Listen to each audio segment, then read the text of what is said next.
सुनील कुमार अभी गढ़वा जिला के बिशुनपुरा प्रखंड स्थित अमहर खास पंचायत में अभी हम उपस्थित हैं और हम आपको दिखाना चाहेंगे कि यहाँ पर जो कस्तूरबा बालिका विद्यालय जो बन रहा है, यह भवन का निर्माण अधूरा है। हमें प्राप्त जानकारी मिली है कि इसका कार्य विगत 2017 से चल रहा है, लेकिन अभी तक यह जो बिल्डिंग यहाँ बनाई जा रही है अभी तक बनकर पूरा तैयार नहीं है। आखिर सरकार बच्चों के भविष्य के साथ खिलवाड़ क्यों कर रही है? अगर यह बिल्डिंग बनाई जा रही थी तो यहाँ पर जो भी गरीब बच्चे थे, जो बच्चियाँ थी, वे पढ़ने आती और उन्हें जो आवासीय विद्यालय में होता है खाने पीने की व्यवस्था होती। अभी हम यहाँ दिखाना चाहेंगे कि देख लीजिए, यह 2017 से बन रहा है, लेकिन अभी भी इस ओर सरकार की ध्यान आकृष्ट नहीं हो रही है। अमहर पंचायत के जो मुखिया हैं ददन कुमार सिंह जी उपस्थित हैं। मैं जानना चाहूँगा कि मामला क्या है। सबसे पहले मैं उप विकास आयुक्त को सूचना देना चाह रहा हूँ कि जो विगत कंस्ट्रक्शन का टेंडर जो 2017 में हुआ था कस्तूरबा विद्यालय अमहर पंचायत में, उसका कंस्ट्रक्शन का काम 19 तक सुचारू रूप से चला। उसके बाद जो 19 के बाद जो कंस्ट्रक्शन का काम बंद पड़ा हुआ है, हमारे पंचायत में बहुत दयनीय स्थिति है। दुख की बात है कि जब सरकार एक तरफ से टेंडर निकालती है और उसके बाद कंस्ट्रक्शन का काम बंद हो जाता है। ऐसे टेंडरधारी को सबसे पहले तो ब्लैक लिस्ट किया जाए ताकि उनको और कहीं ऐसा कंस्ट्रक्शन का काम न मिले। और मैं डीसी महोदय से यही आग्रह करता हूं कि कस्तूरबा का काम जल्द से जल्द चालू कराने का इसका आदेश दिया जाए, अन्यथा हम लोग इसका रोड वगैरह जाम करेंगे, हम लोग अनशन करेंगे। पूरे जनता जनार्दन को लेकर हम लोग को बेटी बहन जो यहाँ पे हैं, जो गरीब परिवार हैं, उनको शिक्षा मिले, हमारे पंचायत का काम अच्छा ढंग से चले। पंचायत में कम से कम शिक्षा का अभाव बहुत ज़्यादा है, गरीब परिवार हैं जो नहीं पढ़ा पा रही हैं। कम से कम कस्तूरबा विद्यालय बन जाने से हमारे जो गरीब बच्चियाँ हैं वो कम से कम अपना पढ़ाई लिखाई ढंग से कर पाएंगी। यही मेरा आग्रह है डीसी महोदय से, इसका कार्रवाई जल्द से जल्द किया जाए, नहीं तो हम लोग इसका अनशन करेंगे, रोड जाम करेंगे। कस्तूरबा का कंस्ट्रक्शन का काम जल्द से जल्द चालू किया जाए। अब इस मामला को हम जानने की कोशिश करेंगे। हमारे बीच में विधायक प्रतिनिधि जितेंद्र दीक्षित जी उपस्थित है। आप मामला क्या है कि यह बिल्डिंग का कार्य अभी तक अधूरा है, वजह क्या है? देखिए, सबसे पहले गढ़वा दृष्टि के जो भी देखने वाले लोग हैं उनको मैं नमस्कार करता हूं। मामला कुछ ऐसा नहीं है। सन 2017 में माननीय यशस्वी विधायक श्री भानु प्रताप शाही जी ने यहाँ शिलान्यास किया और कार्य भी चालू हुआ और लगभग 2 साल काम भी चला इसमें। और जो कंस्ट्रक्शन था, जो कॉन्ट्रैक्टर था, 2 बिल लगभग उसका पास भी हो चुका है। 2 बिल पास हो चुका है, काम भी हुआ। और अगला काम जैसे ही किया तब से तत्कालीन रघुवर दास की मुख्यमंत्री थे, उस समय इसका शिलान्यास हुआ था। और उसके बाद सन 2019 में सरकार जैसे ही बदला, यह काम रुक गया। और काम इसलिए रुक गया क्योंकि कॉन्ट्रैक्टर को तीसरा बिल का पैसा नहीं मिला है, जबकि तीसरे बिल का काम कॉन्ट्रैक्टर पूरा किया है, उसका पैसा नहीं मिला। विभाग में जाने के बाद पता चलता है विभाग में इसका पैसा ही नहीं है। रघुवर दास जी ने 2 बिल का पैसा दिए, उनके सरकार में मिला भी, जबकि हेमंत सरकार में ये तीसरा बिल का पैसा नहीं मिला, इसलिए काम रुका हुआ है। और जैसे ही हमें लगता है कि आज 3 साल हो गया है, हेमंत सरकार का क्या स्थिति है सब कोई जानता है, किसी को बताने की ज़रूरत नहीं है। और किस तरह से काम विकास का कार्य इसी तरह से रुक जा रहा है। आप देख सकते हैं बिशुनपुरा के हॉस्पिटल का यही दशा है। बना था, बाद में वो अभी वहाँ भी न डॉक्टर हॉस्पिटल में न डॉक्टर है, न नर्स है, कुछ भी नहीं है। सेम कंडीशन यहाँ भी है। यहाँ बन तो रहा है, बिल्डिंग बन तो रहा है, मगर उस बिल्डिंग को भी रोकवा दिया जाता है, इसलिए कि उनके विभाग में पैसा नहीं। यह कर करके और कॉन्ट्रैक्टर उसी दिन से काम रुका हुआ है, इसलिए से रुका हुआ है। हालांकि कुछ लोग कह रहे थे कि ज़मीन विवाद है, जबकि ऐसा है, जबकि कहीं कुछ नहीं है, कोई ज़मीन उमीन विवाद नहीं है, किसी के विवाद के वजह से नहीं रुका हुआ है। सीधा फंडा है। सीधा एक ही मैं चीज़ चीज़ कहना चाहूँगा कि हेमंत सरकार के वजह से यह काम रुका हुआ है। सरकार जिद पर अड़ी है और बच्चियों को और विद्यार्थियों के भविष्य खतरे में पड़ी है। जी बिल्कुल बिल्कुल। अगर हमें खुशी होगी कि हेमंत सरकार भी 3 साल जैसे तैसे उन्होंने बिता दिया, खुशी होगी कि अगर यह काम बिल्डिंग को चालू कर दिया जाए। कल ही मैं माननीय विधायक जी से भी बात किया, बोले कि उनसे भी मैंने जानकारी प्राप्त किया, उसके बाद मैं यहाँ पे आया हूँ। उन्होंने बताया कि हमने सदन में भी माननीय विधायक श्री भानु प्रताप शाही जी आवाज़ उठाए हैं, हॉस्पिटल के लिए भी आवाज़ उठाए। हॉस्पिटल के लिए उन्होंने सदन से स्वास्थ्य मंत्री बना गुप्ता जी ने भी बोला कि हम 1 महीने के अंदर नर्स और डॉक्टर दोनों भर्ती कर देंगे। कहीं कुछ नहीं हुआ, सच्चाई ये सब कोई जानता है।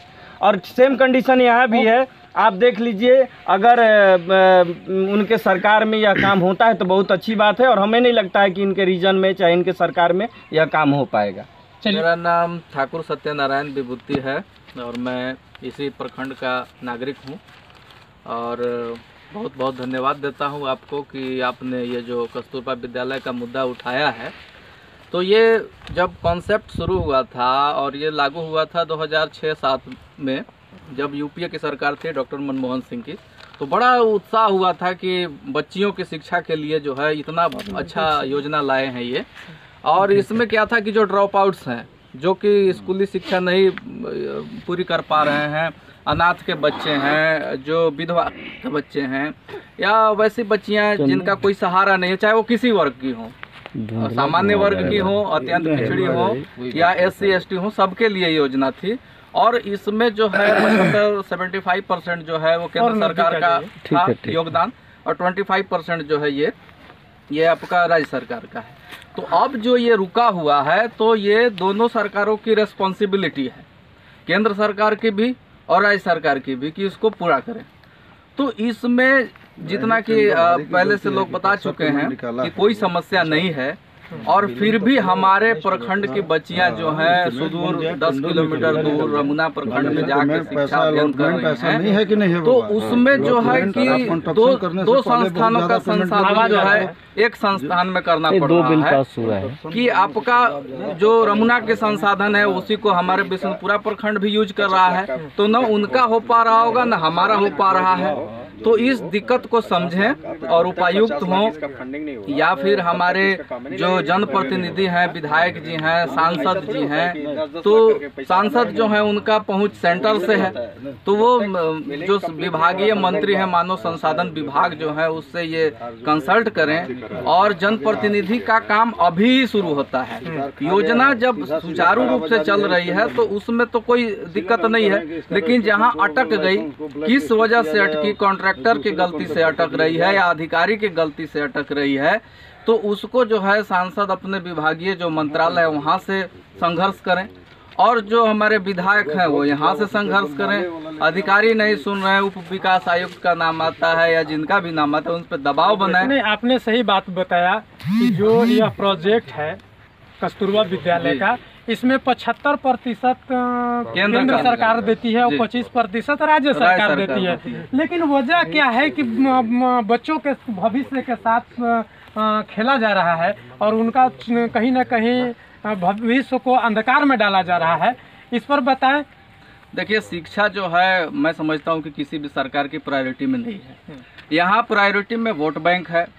आप किसान को पेंशन योजना के तहत 2-2 हज़ार रुपया दे दीजिए, आप जो है उसको सुखाड़ राहत का अति दे दीजिए, जैसे तैसे करके वोट उगाही करना है, चाहे वो सेंटर की मोदी सरकार हो या राज्य सरकार हो, मैं किसी में विभेद नहीं करूंगा।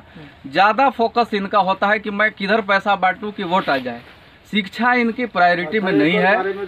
तो इसको देखते हुए जो है इनको इस पे लाना होगा, क्योंकि देखिए बेटी पढ़ाओ और बेटी बचाओ का नारा देने से सिर्फ बेटियां नहीं बचेंगी, उनके पढ़ाई के आप जो है उसको संसाधन है वही उपलब्ध नहीं करा रहे हैं। 10-10 किलोमीटर दूर होने के चलते जो है बहुत गार्जियन जो हिचक रहे हैं एडमिशन लेने के लिए, वहाँ सुरक्षित रहेगी कैसे रहेगी क्या होगी, तो उस दूरी को चलिए बहुत बहुत धन्यवाद विभूति जी। सबसे पहले गढ़वा दृष्टि के सभी व्यूअर्स पत्रकार बंधु को मैं अपने तरफ से हार्दिक अभिनंदन करता हूं, और इसके लिए धन्यवाद ज्ञापन करता हूं कि जो प्रखंड क्षेत्र में हमारे पास जो प्रखंड क्षेत्र में प्रखंड की जो मूलभूत समस्याएं हैं उनको आप हमेशा तत्परता के साथ उजागर करने का कोशिश कर रहे हैं। देखिए, शिक्षा निश्चित रूप से सभी तमाम समस्याओं का मूल जड़ है। जब हम शैक्षिक रूप से मजबूत नहीं होंगे तब तक एक बेहतर माहौल का, बेहतर परिवेश का आकलन करना बेवकूफ़ी है। अगर पूरे झारखंड में बात करेंगे शैक्षणिक स्तर की, तो जहां राज्य का साक्षरता दर 66% के आसपास है, हमारा प्रखंड का औसत साक्षरता दर 45% है, जो काफ़ी कम है। मैं चाहता हूं कि अगर इस क्षेत्र में शैक्षिक रूप से विशेष पहल किया जाए और इसके लिए शिक्षण संस्थाओं का होना बहुत ज़रूरी है। हमारे पास जो मूलभूत समस्या है शिक्षा को लेकर के, कहीं कहीं संस्थान है पर अभी जो कस्तूरबा गांधी बालिका जो विद्यालय बन रहा है, यह 2017 से लगभग बन रहा है, लेकिन अभी तक इसका कार्य अधूरा है। इस पर आप सरकार में हैं भी आप, तो क्या सरकार तक आप बात पहुंचाना चाहेंगे? मैं निश्चित रूप से अपनी हेमंत सरकार तक इस मामलों का ध्यान आकृष्ट कराना चाहूँगा और कोशिश करूँगा कि इसमें जितना जल्दी हो सके पहल भी किया जाए सरकार के स्तर से। और अपेक्षा भी है इसलिए कि हमारी सरकार गरीब गुरबों की पार्टी है, वो आंदोलनकारी पार्टी है और वह हर शिक्षा के महत्व को समझती भी है। मामला बहुत गंभीर समस्या है। ये जब हम लोग सुने कि यहाँ ये बन रहा है इस कस्तूरबा विद्यालय, तो हम लोगों को बहुत खुशी हुआ था। इस इलाके को सभी लोग सोचे कि बहुत बढ़िया एगो स्कूल बन रहा है। हम लोग बाल बच्चे, यहाँ के गरीब गुरबा बच्चे हरिजन आदिवासी और गरीब बच्चे यहाँ बच्चियाँ पढ़ेंगी और यहाँ पढ़ करके आगे विकास करेगी। और हम लोग सोचे थे कि भाई यहाँ पर कोई स्कूल नहीं है बच्ची लोगों को पढ़ने के लिए, एक कम से कम स्कूल बन गया। लेकिन जब से यहाँ दिया है, ये प्लिंथ दिया है, देखिए आधारशिला रखा गया है, उस दिन से अब आज तक कभी एक महीना काम बंद हो जाता है, कहीं 15 दिन काम करके बंद कर दिया जाता है। और ये लगता नहीं है कि, ये लगता है कि 4-10 बरस और खिंचाएगा। तो मेरा ये डीसी महोदय से आग्रह है कि इसको तत्काल, चाहे कहीं भी अड़चने हो, उस अड़चन को दूर करते हुए इस कस्तूरबा विद्यालय को बनवाने का कष्ट करें। और हम लोग आशा और विश्वास के साथ डीसी महोदय से आग्रह करूंगा कि जल्द से जल्द इस कस्तूरबा विद्यालय को बनवाया जाए और यहाँ के बच्चे लोगों को सुविधा हो। और यहाँ के बच्चे लोग अभी बहुत कम पढ़ने जाते हैं, क्योंकि यहाँ से कस्तूरबा विद्यालय 15 किलोमीटर दूरी पर रमना स्थिति जगह पर बना हुआ है, जो दूर पड़ता है। यहाँ के गरीब गुरबा बच्चे बाहर नहीं जा पाते हैं, गरीब हैं, पैसा नहीं है और बाहर में जाने के बाद पैसा लगता है। इसलिए इसको काम चालू करवाया जाए, काम चालू करवा करके इसको शिक्षण संस्थान शुरू करवाया जाए। चलिए।